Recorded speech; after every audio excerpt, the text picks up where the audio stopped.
welcome to Convo Fango. Today we are joined by Jade Shield and Brian Robertson, the writer, director, producer, and executive producer of the Shudder original series Cursed Films, which is now on season 2. That is a mouthful. Welcome, guys. Thank you. For having Let's give ourselves a Yeah, please round of do. Yes, you applause. guys deserve it. So I'm fascinated by this sort of thing. I always have been. Can you briefly tell us the premise of the series for anyone who's not already familiar with it? Sure. It's basically a series that dives into stories connected to what I would describe as notoriously troubled film productions, and a lot of them happen to be horror films. This season, we're kind of drifting into the horror adjacent territory, but it's often stories that people either suggest are the result of a curse, like an actual curse being put on a film production, or just so many things go wrong that you can't help but feel this production is cursed. So it's just a look at the stories behind the making of those films, and we get to meet a lot of interesting people along the way and learn about movies, which is great. Hell yeah, we love learning about movies over here. Yeah. So the thing about this show, okay, granted, there's like this morbid curiosity within me at times. I think that's a fairly natural thing. But what outweighs that is I don't like sensationalism. I never want to be entertained at someone else's expense or make light of the tragedies of others. Like, that's very important. And I think this show could have really gone one of two ways. And when I very first heard about it on season 1, my morbid curiosity was piqued, but I also was like, "Ooh, but I don't know how that's going to be handled." Like, you could go real trashy with it or you could go tasteful. And you guys went very tasteful with it in a way that it feels more like a tribute to the people who have had to deal with these tragedies, and you're telling their stories in this very respectful way. And I just really appreciated that because it could have been something entirely and that I would never have made it past the first episode. So kudos to you Right. guys on approaching it from that angle. Thank you. I mean, I think it really comes down to the fact that it's a documentary series. It's the subject matter suggests that it could be something in the realm of E True Hollywood Story or, you know, whatever other sensational docu-reality shows that you see out there. But I come from a documentary background, and it's always been my goal to try to represent these stories honestly. And whatever tone each episode might take is usually dictated by the interview subjects and the stories that they tell. So it's just being completely honest about what information they've given to me and presenting it to the audience truthfully. Yeah. And also we spend so much time with the people that are in each episode, and they invite us into their homes and we spend hours with them every day, and a lot of them become friends of ours, and it just wouldn't feel right to make light of their stories and such. So yeah, it's nice to know that you felt that way. Yeah, absolutely. And it's very much appreciated when I'm watching it because then I'm like, okay, I'm learning about this film history as well. And it's fascinating and tragic, but you guys also get these really great interviews because there's people that you don't have access to anymore. You can't go and interview them because they're not alive anymore. But then you get to talk to their family members or their children who were lived through that experience with them and know firsthand knowledge of it. So I think that's a really interesting aspect of it as well. Mhm. Yeah, there's also been a lot of special effects people, a lot of I think voices that maybe you don't normally hear from Hmm. when these stories are told. So it's great to be able to, give the put the spotlight on some people that didn't direct the movies or weren't like, an actor, but might be someone who saw everything from the sidelines and can comment on what they felt and what everyone else felt on the crew. And so I think we've been lucky with the number of voices that we've been able to pull into the show, and a big part of that is Brian and his wonderful producing. He's really good at his job. Hell yeah, Ryan. That, Brian, yeah. I just called you Ryan. I'm sorry. I'm going to end Right. this interview right now. I got so excited that words are hard, okay? I get Ryan, and I get a lot of Brain in email. Brain. Are constantly calling me Brain. But yeah, it's like Check out the big brain on Brian. That's why. it's also it's like we struck that tone in season 1, and it was really helpful to be able to show people examples of this series, people who are unsure, like when you reach out to someone and you say that you want to interview them for a show called Cursed Films. It's not, there's in many cases people are reluctant to sit down with us just because of the name of the show alone. But we had 5 episodes from season 1 that we could show people. I think they very quickly understood the tone of the series and saw how we handled interviews with subjects, and that helped with the second season, sort of disarming people a little bit so that they can feel comfortable with us, or at least meeting us in their home. God, that had to be a challenge for season 1 then, right? When you didn't have any episodes in the can and you're approaching these people and saying, this is what we're doing. But again, like I said, like I was like, what's the tone here gonna be? Like, yeah. Season one was a lot more of us having to explain what the objective of the show was. And I guess Jay can comment a little bit about that, but it was more to do with sort of debunking these sort of myths. And I think in season 2, Adam Savage is in the first episode on The Wizard of Oz, and he talks about how you can debunk myths and still maintain an interest in that myth. Like it's not like we're trying to put things to rest and never talk about it again. Right. Yeah, I think with the first season, it was really about just crafting emails that laid things out very specifically and showing them some of our past work. And in some cases, it required a pretty long conversation to convince some people to take part, to make sure that they understood that, I feel like there could be this feeling that, oh, okay, it's called Cursed Films. They probably want something that leans into the spooky. So I'm going to sit down for this interview and have to like unnaturally kind of elevate these stories to match the tone of this show.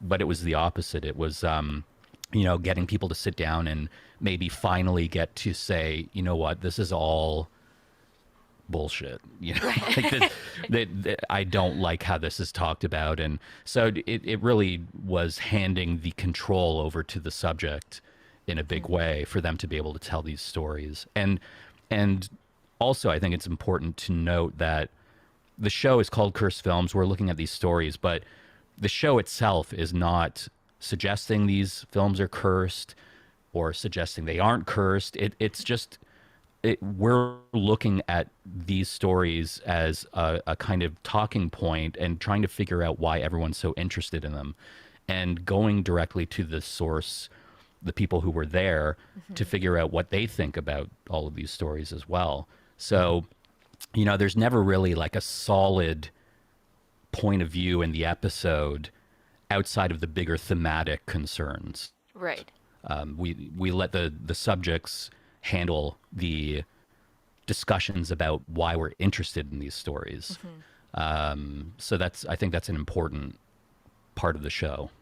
Absolutely. And also something that you throw in there, which I think is a really cool kind of through line. You guys talk about the zeitgeist a lot and when these movies came out and what was happening in the world at the time of release. And I always think that's so important to talk about with anytime we're dealing with film history. Like if I show somebody a movie for the first time and maybe they're not getting it or whatever, and I'm like, you have to also take into, well, some of them stand alone, some of them I'm like, regardless of what was happening in the zeitgeist, like it hits me either way. But for some people I'm like, you have to understand what was happening in the world when this came out, and it factors in so much, and you guys explore that a lot, which I think is another very cool element to this show.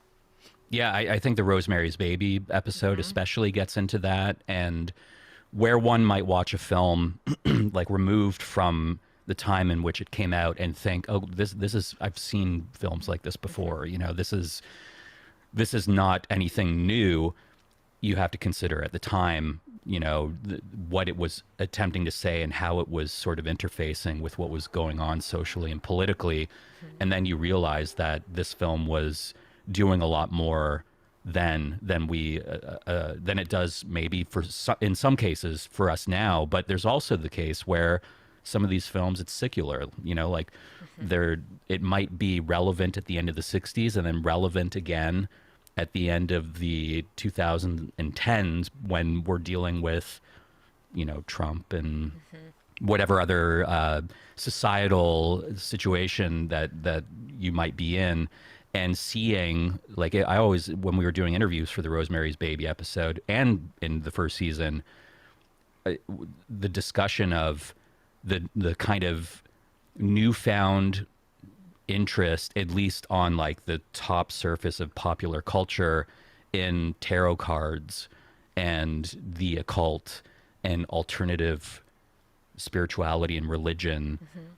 It's very much in line with what was going on at the time of Rosemary's Baby being released, Right.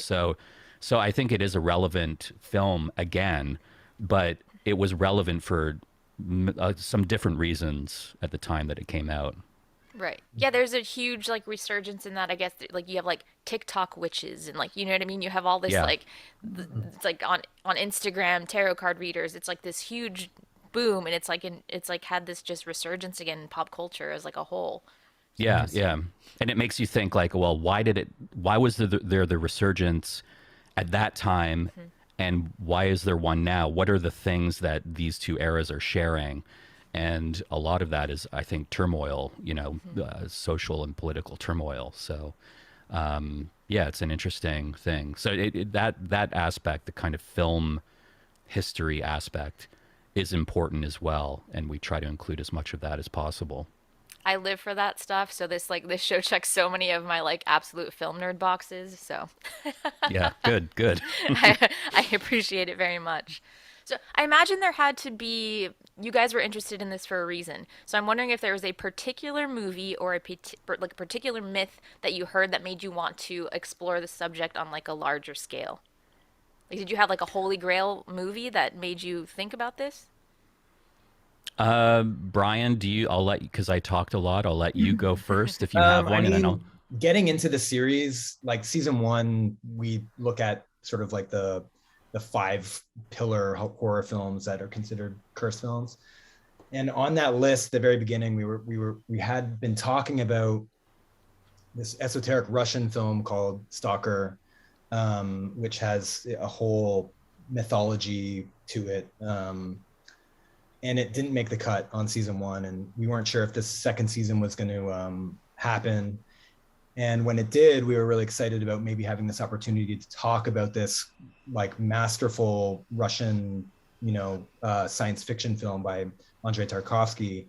And it ended up working its way into the season. So I was ecstatic that we could talk about the film and get into sort of the lore and mythologies around it. And then it gave us an opportunity to go to Chernobyl and spend some time there and spend time in Kiev, and it ended up being like a sort of amazing experience. So yeah, thinking about films like Stalker, which is not a horror film, but it's a science fiction film, and being able to eventually include it into the series was amazing. I'm very Yeah, happy you got a second season. I mean, just for myself because I love the show, but also I'm like, oh, that kind of spurred your interest in it. Didn't make the cut for season one, so I'm glad it's back for season two. yeah. Yeah, It was a great opportunity to, because some of the interviews we filmed in 2018, I think, yeah, Oh, wow. summer of 2018. yeah. So they're now in this episode for the first time, and we obviously shot more material to support the episode, but it was great to finally get to tell that story. And I'm hopeful that people who aren't familiar with the film will check the episode out, on partly because the stories connected to it are so interesting and wild, but also because it's just an amazing movie. If for especially for genre fans, that I wouldn't say it's a pure genre film, but in terms of horror, there's certainly an existential horror Yeah. lingering throughout the film, and it feels like something that would be right up any genre fan's alley. Existential horror, that's the really fun kind. Yeah, yeah. That's when I'm like in the corner, like just like rocking back and forth with the blanket. I'm like, I just need a minute to process that for just need the rest of the evening. No one speak to me tonight. Mhm. Yeah. That's when you watch The Wizard of Oz after and Yes. Yeah. cleanse the palate. So for the Wizard of Oz, I love that you guys, because like the first season, it's a lot of like it's horror films, but a lot of the ones like with satanic elements, because there's this thing of like you make a satanic film and are you opening yourself up to something, and it like latches on to the people involved. So like first season primarily deals with that. I love that season one kicks off with the Wizard of Oz, which feels like the antithesis of that, right? Yeah, I mean it's not a horror film, but I would certainly say it's horror adjacent. It for a lot of people, The Wizard of Oz, I think, was the first horror experience they might have had in regards to the witch and the flying monkeys, and for me, the tornado, and so I think it's it just makes me think of I went to Salem for the Salem Film Festival, and of course there's a history in that place that they they're pulling in the Wizard of Oz into their like tourist gift shops as like trying to sell the Wizard of Oz as being a part of this witch history. So there's a darkness to that film for sure. And I think it was just important to have a collection of it's always important to have a collection of films where the stories are different. Even if the films feel somewhat similar, the stories behind them have to be a little different. And I think with season two, the hope is kind of to have season one as like the primer for the reasons why we are interested in these stories and why people might think these films are cursed. And, you know, we didn't want to go through a whole second season of reiterating all of this Right. stuff we covered in the first season. We just wanted to be able to use season one to prime everyone for going into season two, understanding what the approach is for us in terms of telling these stories, but also being able to enter into them as a critical thinker, and you know to carry what they've learned from one over to two, and look at how some of these stories might slot into the same sort of situations as certain stories in season one. So it's a lot more like I would say like five uh, documentaries about the making of these films, and in terms of like the overarching sort of thematic concerns, they're not so much focused on the supernatural because we covered that in the first season. So, Right. and that's another way to be able to broaden the palette for you know what types of films we can cover. Mhm. So yeah, it was. I keep saying it's like season one is the greatest hits album, and season two is the rarities and B sides. And Nice. for some people, the rarities and B sides is the more interesting record, while some people just want to hear the hits. You know. Yeah, So and I you love put the two rarities and together, it's B-sides. perfect. Yes. Yeah, yeah, I'll take all of it. I want A sides and B yeah. sides. With the Wizard of Oz, like the most notorious one for me that I've always heard was like the Munchkin hanging in the background. Which I was there any point in time where you guys were like maybe, or were you always like bullshit? Brian was 100% convinced I that there wasn't was a convinced. It's such a strange thing. Like it's that's the biggest like most insane idea concerning the making of that movie, and we always sort of thought that we wouldn't be able to represent one side of that thinking. Like a lot of people just like dismiss it entirely. But we wanted to include sort of like the side of those people out there that think that there is maybe something to that. And while we were shooting, it was I don't think there's a hanging munchkin in that movie, but we interviewed a filmmaker who told us at the end of his interview that he had been given a strip of celluloid and that it contained the hanging munchkin in the celluloid in I think 1980, and that was a strange moment where I just sort of looked at Jay like I don't know how this could be possible, but it's in the episode. So Yeah. And how did you yeah. guys find you have like several people who who are really into this like mythology of this and like hunt down certain copies and stuff. Like, did you just find them? Did you get those videos like online, or did you like put out a call for like, hey, if you like, Yeah, I mean, it was like, as Brian said, we want to. You can't tell this story, talk about this film without acknowledging the Hanging Munchkin. Like everyone knows about that, and even if it seems like it's obviously not true, like the second you just think about it, it doesn't really make sense.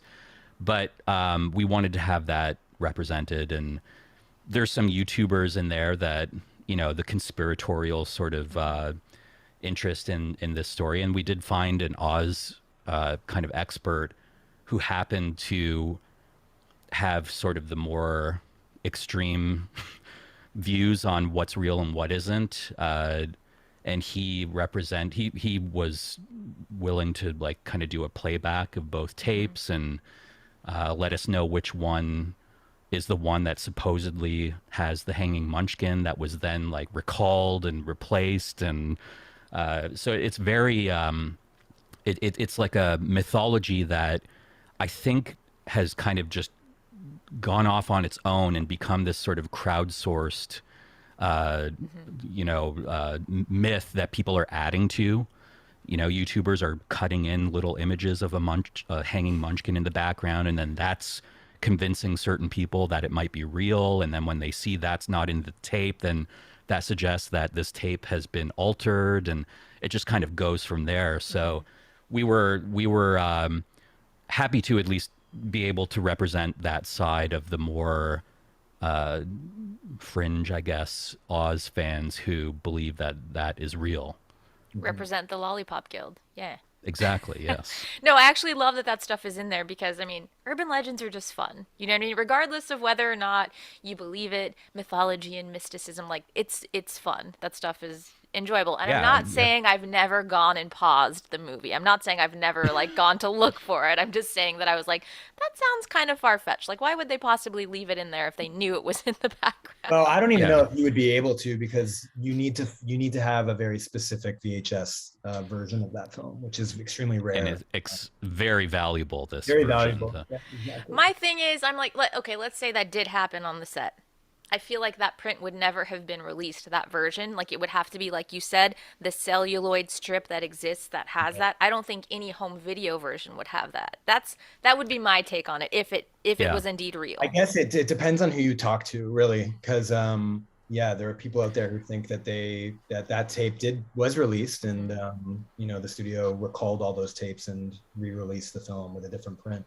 Yeah. I mean, it didn't make it into the show, but Greg Turkington, who we interviewed, who is a believer that this is real, even suggested, and I couldn't see it, but he suggested that there was a hangman's gallows on the set that day, that you could see like the image of it. And we looked at it, even when he was comparing the VHS tapes, I wasn't seeing exactly what he was seeing, but he has been convinced that this is real, and we just wanted to represent all sides of that. And it points to the fact that the show is concerned about why people are interested in these things. So when we show someone saying, yeah, this is actually real, it's not, it's not like we're representative of our Right. beliefs or anything. It's just, this is part of the story. As insane or ridiculous as it might be, this is where we have landed in terms of the growth of this mythology. So yeah. And at this point, that particular myth is like heavily connected to this. Like, I feel like everybody knows about that one. Like, there's some lesser Yeah. known ones in there, but I'm like, everyone has heard about the hanging munchkin thing. Yeah, because it's so the contrast of this, magical film against the idea that buried within it is a Something- dead Yeah, that's body. like macabre as shit. Like, that's as dark as it goes. Like, it's like, That's the 3 Men and a Baby thing, like with a ghost child in the background. I think that caught on so much because it was in 3 Men and a Baby. It was like such a weird mix of Yeah. so, and that's kind of a little bit of a difference from season 1 as well, because a lot of that, as you said, was about this idea of like attracting like, where you make a satanic film, and does that open things up to invite negative energy into this set. Even if you don't believe in the supernatural, you can still, like, if the people on the set believe it, it could affect the way in which they work because they might feel like there's a curse on their set. Right. So with this season, there's some cases like Wizard of Oz where it's kind of the inverse of that. It's not that the subject matter of the film is making people draw these connections because it makes sense that a film about the devil would be haunted by the devil. It's the draw of that contrast being of a family film having a horrific element connected to it being a great story. You know, Right. it's an ironic thing. And so when Steve Rash shows that, talks about seeing the celluloid and the little blob on it that he was told is the Munchkin, he ends that by saying, I believed it. It was a great story. And I Yeah. think that's what it's about. It's about people telling great stories. And because they're great stories, they are perpetuated. And whether or not they're true, almost it doesn't matter because they have a life of their own because inherently they're just fun to tell. Yeah. Mhm. And that goes back to like since like the beginning of time, right? Like we're like hardwired for that shit. Like it's like oral Yeah. histories and oral stories get passed on and passed on and passed on. And inevitably there's little it's like a game of telephone. There's like a shift in like a certain detail. So by the time it gets 100 years later or 50 years later, it's like who even knows what the story actually was, but it's a good story. Well, I mean, especially when talking about, you know, a lot of the stories, at least in terms of the people we're interviewing filmmakers and storytellers. So when you have Richard Donner sitting down talking about everything that happened on The Omen 40 plus years after the making of the film, he's had 40 plus years to like work on that story and make it as good as he possibly can. And he was Richard Donner. He, you know, was one of the best popular cinema storytellers in popular cinema. So obviously, you know, coming from him, you're going to be pulled right in and believe it. Right. And it doesn't necessarily mean he's lying. It just means that, like you said, over time, people add things to make it a little bit more interesting. And I think we've all done it. I mean, season one, we were filming at a museum, and I've told the story before that Brian leaned against a, you know, $500 million antique item that was It on the looked like wall. And it looked like like a big slab of fake rock. Oh And, god. and the, you know, as the story's been told, the value of that item has gone up, and yeah, of course, yeah, whether yeah. or not he leaned on it or like purposely brushed against Like- it because he was upset that we weren't getting the time we needed, you know, like you kind of roll with it, right? Yeah. We all crave a good story, you know what I mean? So Mhm. we're forgiving of the storytellers who are giving us the good story sometimes, I think. I'm Yeah. not forgiving Jay for constantly talking about that. And I mean, a big part of this season, you know, we always said with season one it was about the rational versus the irrational. With this season, I feel like it's about the real versus the unreal, and a lot of what we're dealing with is that sort of line of, you know, something started here and ended up here, and somewhere along the way, stuff was added, stuff was taken away, and what is real and what isn't. And when we get to Cannibal Holocaust, which is the last episode, you know, a great sort of book ending of Wizard of Oz and Cannibal Holocaust. As We, one does. yeah, we obviously talk about the way in which that film blurs the line between what's real and what isn't by using certain techniques that, you know, when you watch the movie, you think, oh, if they were willing to do that, what else were they willing to do? You know? Right. So hopefully, when you get to the end of that of the series and watch that episode, I think that episode could even inform, you know, what you've watched before it. If you watch Cannibal Holocaust and then go back to the beginning of the show and watch the full season again, I think Cannibal Holocaust will have unlocked a little bit of a perspective that might reframe some Yeah. things throughout the season. Okay. I'm looking forward to that episode, like super looking forward to that, and then looking forward to a rewatch upon your suggestion. Yeah, yeah.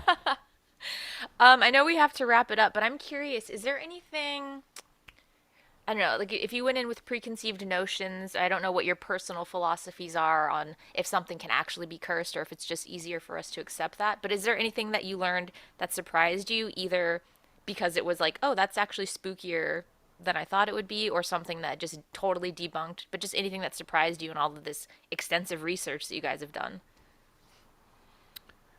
Brian, do you want to go I first? mean, I'm always surprised. I mean, every episode has had its own set of things that surprised me. I mean, I don't know. I'm a like a rational thinker.